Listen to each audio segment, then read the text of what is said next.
గణేశాయ నమః, గాయత్రీదేవ్య నమః, మహాసరస్వతి నమః, మాతాపితృభ్యో నమః. ముందుగా ప్రేక్షక వీక్షణ మహాశీలందరికీ కూడా నమస్కారం. అయితే 5వ తారీఖు జూలై 2026 ఆదివారం నుండి 11వ తారీఖు జూలై 2026 శనివారం వరకు కూడా ఈ వారం ద్వాదశ రాశుల వారికి కూడా ఎలా ఉండబోతుందో చూద్దాం. ఈ వారం మీ గోచార గ్రహగతులు కనుక చూసుకున్నట్లయితే చాలా అనుకూలమైన ఫలితాలే కనపడుతున్నాయి. ముఖ్యంగా ఎవరైనా విదేశాలు వెళ్ళాలనుకుంటే ఈ వారం చాలా బ్రహ్మాండంగా కలిసి వస్తుంది కాబట్టి వెళ్ళొచ్చు. నిరుద్యోగులు కూడా మంచి ఉద్యోగ అవకాశాలు కనపడుతున్నాయి. ఆకస్మిక ధనం అంటే ఎప్పుడో పెట్టిన ఇన్వెస్ట్మెంట్లన్నీ కూడా ఇప్పుడు ఖచ్చితంగా మీకు లాభాన్ని కలగజేస్తాయి. సంచలనాత్మకమైన నిర్ణయాలు తీసుకోగలుగుతారని చెప్పచ్చు. క్రయ విక్రయాలలో లాభాలు కనపడుతున్నాయి కాబట్టి ఏదైనా అమ్మినా కొనినా కూడా మీకు లాభం అయితే ఈ వారం బ్రహ్మాండంగా కనపడుతుంది. అలాగే ఆర్థికంగా స్థితిగతులు మెరుగ్గా ఉంటాయి. డబ్బులు బాగా సంపాదించడం, ఇన్వెస్ట్మెంట్ చేయడం బాగా కలిసి వస్తుంది. ఉన్నతమైన భావాలు కలిగి ఉంటారు. పరోపకారం, ఇతరులకి సహాయం చేస్తారు. అలాగే ధర్మబద్ధంగా ఉంటారు. మంచి వాళ్ళలా తయారవుతారు. అలాగే టెక్నికల్ రంగాల వారికి చాలా మంచి అభివృద్ధి కనపడుతుందని చెప్పొచ్చు. పరిస్థితులను అర్థం చేసుకోవడము, భవిష్యత్తు గురించి మంచి నిర్ణయాలు తీసుకోవడము బాగా కలిసి వస్తుంది. ఏదైనా అవకాశాలు ఉన్నా కూడా చేజారిపోకుండా జాగ్రత్త పడతారని చెప్పొచ్చు. కొంతమంది బంధువులు మీ ఎదుగుదలను చూసి మాత్రం కొంచెం ఈర్ష్య ద్వేషంతో అసూయపడుతూ ఉంటారు. అలాంటి విషయాల్లో జాగ్రత్త తీసుకోండి. ముఖ్యంగా ఏ పని ప్రారంభం చేసినా చాలా జాగ్రత్తగా ప్రారంభం చేసుకోవడము, తొత్తు జాగ్రత్తలు తీసుకోవడము మంచిది. అలాగే మీకు కొంతమంది సహాయ సహకారాలు అందించడానికి ప్రయత్నం చేస్తూ ఉంటారు. వాళ్ళని మాత్రం జాగ్రత్తగా చూసుకోండి. డబ్బుల విషయంలో కూడా ముఖ్యమైన అవసరాలకి ఖర్చులు పెట్టే అవకాశాలు, వాహనాలు వస్తువులు కొనుగోలు చేసే అవకాశాలు, ఇంటికి సంబంధించినటువంటి ఏమైనా వస్తువులు కొనుగోలు చేసే అవకాశాలు బాగా కనపడుతున్నాయి. ఆరోగ్యం గురించి బాగా జాగ్రత్త పడతారు. దీర్ఘకాలిక రోగాలు తగ్గించుకునే ప్రయత్నం చేస్తారు. మీరు అనుకున్న కోరికలు కానీ లేదా సమస్యలు కానీ తీరతాయి. ఈ వారం ఇతర దేశాలలో ఉండే భారతీయులు కూడా కొత్త నిర్ణయాలు అనుకూలిస్తూ ఉంటాయి. ఉద్యోగ మార్పులు అనుకూలిస్తూ ఉంటాయి. మీరు తీసుకునే మంచి నిర్ణయాలే మీ జీవితాన్ని మార్చే అవకాశం కూడా ఈ వారం కనపడుతుంది. కొత్త వ్యాపార రుణాలు తీసుకోవడానికి ఈ వారం చాలా అనుకూలంగా కనపడుతుంది. రియల్ ఎస్టేట్లోని కానీ బంగారంలో కానీ భూముల్లో కానీ పెట్టే పెట్టుబడులు వృద్ధి అవుతున్నాయని చెప్పచ్చు. అలాగే సంతానం విషయంలో కూడా శుభవార్త, శుభ సమాచారం కనపడుతుంది. పిల్లలకు సంబంధించి చదువు కానీ, ఉద్యోగం కానీ, వివాహం కానీ ఇలాంటి విషయాలన్నీ కూడా చాలా అద్భుతంగా మీకు రాణింపు కనపడుతుంది. ప్రేమికుల మధ్య సంబంధ బాంధవ్యాలు బలపడుతూ ఉంటాయి. ప్రేమికుల మధ్య అద్భుతమైన అన్యోన్యత కనపడుతుంది. భార్యాభర్తలు కూడా ఒకళ్ళనొకరు అర్థం చేసుకుని సమస్యలు పరిష్కరించుకోగలుగుతారు. కుటుంబ సభ్యులతో చర్చించుకుని ఏదైనా ఆస్తి వివాదాలుంటే పరిష్కారం చేసుకోగలుగుతారు. అన్నదమ్ములతోటి అక్క చెల్లెలతోటి వివాదాలు ఉంటే కనుక పరిష్కారం అయ్యే అవకాశం కనపడుతుంది. ఎప్పటి నుంచో ఎదురు చూస్తున్నటువంటి అవకాశాలు మీకు ఈ వారం రాబోతున్నాయి. వ్యాపారంలో అనేక రకాల వ్యాపారాలు చేయగలగడం, వ్యాపారాలను విస్తరింపజేయడంతో పాటుగా పెట్టుబడులు, లాభాలు పొందగలుగుతారు. ముఖ్యంగా వాహనాల విషయంలో మాత్రం జాగ్రత్తగా నడపకపోతే ప్రమాదాలు, యాక్సిడెంట్లు ఉన్నాయి. సీటు బెల్టులు, హెల్మెట్లు ఖచ్చితంగా పెట్టుకోండి. అయితే దూర ప్రయాణాలు చేయొచ్చు. వ్యవసాయం చేసేవారికి వాతావరణం అనుకూలించడమే కాదు, గిట్టుబాటు ధర వస్తుంది. వ్యవసాయ లాభాలు కనపడుతున్నాయి. అలాగే గొప్ప వ్యక్తిగా మారుతారు. వివాహ ప్రయత్నాలు ఫలిస్తాయి. విద్యార్థులు కూడా పోటీ పరీక్షలలో విజయం కనపడుతోంది. విదేశాల్లో చదువుకున్న వారు కూడా పార్ట్ టైం జాబులు వచ్చే అవకాశాలు కనపడుతున్నాయి. ఉద్యోగస్తులకి క్రమశిక్షణతో కూడుకున్నటువంటి జీవన విధానము, ఉద్యోగ కార్యాలయాల అభివృద్ధి, విదేశాల్లో ఉద్యోగాలు చేసేవారు కూడా మంచి అవకాశాలు రాబోతున్నాయి. స్త్రీలకు ఇష్టమైన వ్యక్తులతో శారీరక కలయికలతో పాటుగా కుటుంబంలో ఉండే సమస్యలు పరిష్కారం అవుతాయి. కోరుకున్న కోరికలు నేరతాయి. ఉద్యోగపరంగా మంచి అభివృద్ధి కనపడుతుంది. వ్యాపారస్తులకి అద్భుతమైనటువంటి వ్యాపార రంగంలోకి ముందడుగు వేస్తారు. కొత్త పెట్టుబడులు పెట్టగలుగుతారు. అన్ని రంగాల వ్యాపారస్తులకి లాభాలు అయితే బ్రహ్మాండంగా కనపడుతున్నాయి కాబట్టి కాలాన్ని సద్వినియోగపరచుకోవాల్సిందిగా తెలియజేస్తూ ఇక సింహరాశి వారి యొక్క ఫలితాలు. ఈ వారం మీ గోచార గ్రహగతులు కనుక చూసుకున్నట్లయితే కొంచెం మిశ్రమ ఫలితాలే కనపడుతున్నాయి. కష్టానికి తగ్గ ప్రతిఫలం కనపడటం లేదు. ప్రేమికుల మధ్య వివాదాలు కనపడుతూ ఉన్నాయి. ప్రేమించిన వాళ్ళని దూరం చేసుకోవడం, కుటుంబ సభ్యుల మధ్య గొడవలు, ఇష్టమైన వస్తువులు చెడిపోవడము లేదా సెల్ ఫోన్లు పాడవడం లాంటివి కనపడుతూ ఉన్నాయి. జాగ్రత్తగా ఉండాలి. ప్రభుత్వ ఉద్యోగస్తులకి ఉద్యోగంలో పెద్ద సమస్యలు వచ్చే అవకాశం ఉంది. జాగ్రత్త. స్త్రీలకి మనశ్శాంతి లేకపోవడము, కుటుంబ కలహాలు కనపడుతున్నాయి.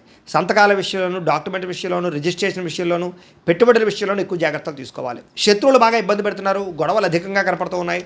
మిమ్మల్ని ప్రేమించే వారిని దూరం చేసుకునే అవకాశాలు, కుటుంబ సభ్యుల మధ్య గొడవలు కనపడుతున్నాయి. రాజకీయ నాయకులు కూడా కొంచెం అనవసరమైన వ్యామోహాలు లేదా తప్పుడు నిర్ణయాలు తీసుకోవడాలు, కాంట్రాక్టుల్లో ఇబ్బందులు, ప్రజా వ్యతిరేకత కనపడుతుంది. పదవులు కోల్పోయే అవకాశాలు జాగ్రత్తగా ఉండాలి. విడిపోయినటువంటి వ్యక్తులు తిరిగి కలవడానికి మాత్రం మంచి అవకాశాలు కనపడుతున్నాయి. ఆదాయం కన్నా ఖర్చు మాత్రం అధికంగా కనపడుతుంది ఈ వారం. కుటుంబ సభ్యుల మధ్య కలహాలు, పరస్పర్ధలు, అపార్థాలు కనపడుతున్నాయి. సంపాదన కన్నా ఖర్చు అధికంగా కనపడుతోంది. రుణ బాధలు బాగా వేధించే పరిస్థితి కనపడుతోంది. ఉద్యోగస్తులకి మంచి అవకాశాలు చేజార్చుకునే పరిస్థితి కనపడుతోంది. ఇంకా విదేశీ ప్రయాణాలు మాత్రం వాయిదా వేసుకోవడం ఈ వారం మంచిది. అనుకున్నంత డబ్బులు ఆదాయం రాకపోవడం వల్ల మనశ్శాంతి లేకపోవడము, తప్పుడు ప్రదేశాల్లో డబ్బులు ఇన్వెస్ట్మెంట్ చేయడం వల్ల ధన నష్టము, భరించలేని ఖర్చులు పెరిగిపోవడము, అలాగే తప్పనిసరి పరిస్థితుల్లో అప్పులు చేయవలసి రావడము కనపడుతోంది. నిరుద్యోగులు కూడా ఎంత ప్రయత్నం చేసినా కావలసిన కంపెనీలో ఉద్యోగాలు రాకపోవడం నిరుత్సాహాన్ని కలగజేస్తుందని చెప్పొచ్చు. ఉద్యోగస్తులకి అధికారుల వల్ల ఇబ్బందులు, వివాదాలు, కోర్టు సమస్యలు కనపడుతున్నాయి. అలాగే అనవసరమైనటువంటి వివాదాలు లేదా కోర్టు వివాదాలు వాయిదాలు పడిపోతుంటారు. మీకు రావాల్సిన సంక్రమించవలసిన ఆస్తులు సంక్రమించకపోవడము, అన్నదమ్ములతో అక్కచెల్లెలతో వివాదాలు, ఇంట్లో సమస్యలు అధికమైపోతున్నాయి, జాగ్రత్తగా ఉండాలి. అనవసరమైన కోరికలు పెంచుకోవడము, శారీరక కోరికల కోసం తప్పుడు వ్యక్తులు కలవడాలు కనపడుతున్నాయి, జాగ్రత్త.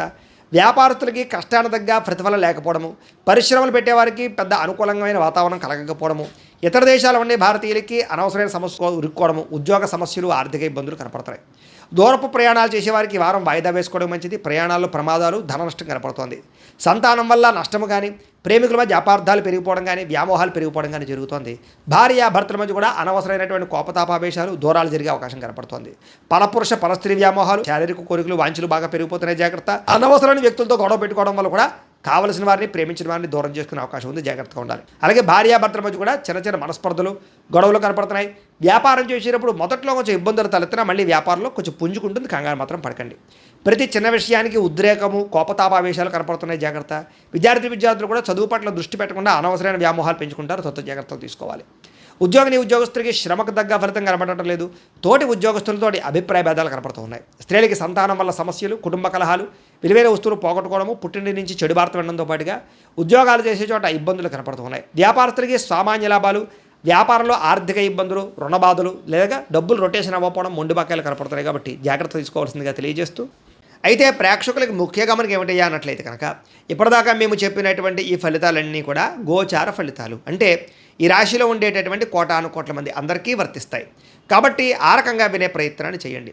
ఒకవేళ మీ పర్సనల్ జాతకం అంటే మీకు ఒక్కరికి ఎలా ఉందో తెలుసుకోవాలి అన్నా, లేదా ఏదైనా సమస్యలతో ఇబ్బంది పడుతూ ఉన్నా, దానికి మీ date of birth, time, place of birth, మీ పేరు మా వాట్సాప్ నెంబర్కి మెసేజ్ పెట్టినా, లేదా మాకు ఫోన్ చేసినా కూడా మీ జాతకం ఎలా ఉందో చూసి చెప్పే ప్రయత్నాన్ని చేస్తాము. లేదా ఏదైనా సమస్యలతో ఇబ్బంది పడుతూ ఉంటే కనుక వాటికి పరిహారాలు చెప్పడం కానీ, లేదా పరిహారాలని మా పీఠంలో ఉండే బ్రాహ్మణుల ద్వారా ఈ రకంగా జపాలు అని, ఈ రకంగా మండప ఆరాధనలు, ఈ రకంగా అభిషేకాలు, ఈ రకంగా హోమాలు నిర్వర్తింపచేసి వీటికి సంబంధించినటువంటి ప్రసాదాన్ని మీకు కొరియర్ ద్వారా పంపించే ప్రయత్నం చేస్తాం.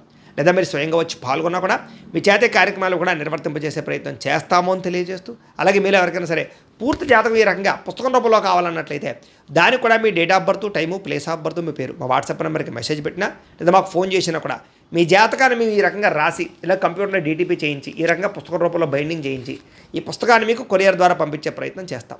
ఇందులో మీ పూర్తి జాతకం అంతా కూడా రాసి ఉంటుంది, చక్కగా చదువుకోవచ్చు. ఇది మీకు జీవితాంతం ఉపయోగపడుతుంది. కాబట్టి మీరు ఎవరికైనా సరే ఈ పూర్తి జాతకం ఇలా పుస్తకం రూపంలో కావాలన్నా కూడా మమ్మల్ని సంప్రదించవచ్చు అని తెలియజేస్తూ, అలాగే ఇంట్లో డబ్బు నిలబడకపోవడము, ఆర్థిక ఇబ్బందులు, రుణబాధలు, వ్యాపారాలు సరిగ్గా సాగకపోవడము, ఇలాంటి సమస్యలతో ఇబ్బంది పడుతూ ఉంటే కనుక అలాంటి వాటికి ఇలాంటి ధన జన వశీకరణ యంత్రము అని ఉంటుంది. లేదా ఇంట్లో కానీ వ్యాపార సంస్థలో కానీ నరదృష్టి వల్ల కానీ, నరఘోష వల్ల కానీ ఇబ్బందులు పడుతూ ఉంటే కనుక అలాంటి వాటికి ఇలాంటి నరఘోష యంత్రము అని ఉంటుంది. లేదా ఇంట్లో మనశ్శాంతి లేకపోవడము, నిద్ర పట్టకపోవడము, పీడకలలు రావడము, లేదా కుటుంబ కలహాలు, ఆర్థిక వివాదాలు, లేదా కోర్టు సమస్యలు, పోలీస్ కేసులు ఇరుకోవడం లాంటి సమస్యలతో ఇబ్బంది పడుతూ ఉన్నా, లేదా ఎవరన్నా ప్రయోగం చేసేసే అనుమానాలు వస్తూ ఉన్నా, అలాంటి వాటికి ఇలాంటి శూలిని దుర్గా యంత్రం అని ఉంటుంది. కాబట్టి ఈ యంత్రాలు ఏ యంత్రం కావాల్సినా సరే మీరు మాకు గోత్రాల పేర్లు తెలియజేసినట్లయితే మీకు కావలసినటువంటి యంత్రానికి పూజలు, జపాలు, హోమాలు నిర్వర్తింపజేసి ఆ యంత్రాన్ని మీకు కొరియర్ ద్వారా పంపించే ప్రయత్నం చేస్తాము అని తెలియజేస్తూ, వీటికి సంబంధించిన సందేహాలు ఉన్నట్లయితే కనుక మమ్మల్ని సంప్రదించండి. అలాగే ఇప్పటిదాకా మేము చెప్పినటువంటి ఈ ఫలితాలన్నీ కూడా మీకు దగ్గరగా వచ్చేయలేదా అనే విషయాన్ని కింద కామెంట్ రూపంలో తెలియజేయండి. అలాగే ఈ వీడియో కనుక మీకు నచ్చినట్లయితే ఖచ్చితంగా లైక్ చేయండి, అందరికీ షేర్ చేయండి. ఇంకా ఎవరైనా ఛానల్ కనుక సబ్స్క్రైబ్ చేసుకోకుండా ఉన్నట్లయితే కనుక కాస్త సబ్స్క్రైబ్ కూడా చేసుకోవాల్సిందిగా మనస్ఫూర్తిగా ఆశిస్తూ, గోబ్రాహ్మణేభ్యః శుభమస్తు నిత్యం, లోకా సమస్తాః సుఖినో భవంతు, స్వస్తి.